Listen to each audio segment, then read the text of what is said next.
राजकीय घडामोडी, सामाजिक विश्लेषण, कृषी विभाग, कला व मनोरंजन विश्व आणि क्रीडा क्षेत्रातील बातम्यांचे ताजे व अचूक अपडेट्स महाराष्ट्र शाही न्यूज मराठी। बातमी मागची बातमी, शोध सत्याचा। आत्ताची सर्वात मोठी धक्कादायक बातमी संगमनेर शहरातून येते।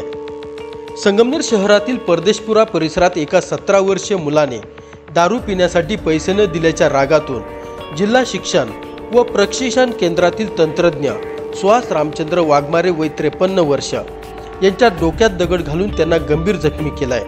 ही धक्कादायक घटना 6 ऑगस्ट 2025 रोजी मध्यरात्री घडली असून या घटनेमुळे शहरात भीतीचे वातावरण पसरलंय। या दरम्यान या घटनेचा व्हिडिओ समोर आला आहे। या घटनेनंतर संगमनेर शहरात अल्पवयीन मुलांच्या वाढत्या गुन्हेगारीमुळे कायदा आणि सुव्यवस्थेवर प्रश्नचिन्ह निर्माण झालाय। सुहास वाघमारे हे मूळचे सांगलीचे असून कामामुळे ते संगमनेरमध्ये वास्तव्यास आहे।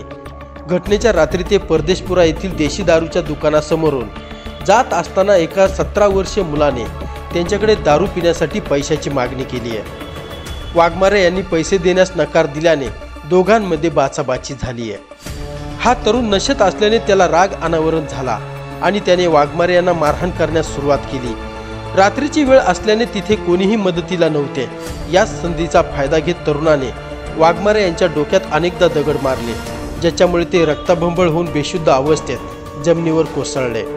या घटनेची माहिती मिळताच पोलीस घटनास्थळी दाखल झाले।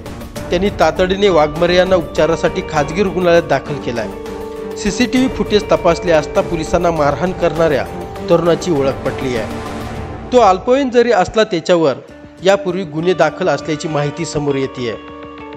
पोलिसांनी तातडीने तपास करत तरुणाला शहरातील मेन रोड परिसरातून ताब्यात घेतलाय।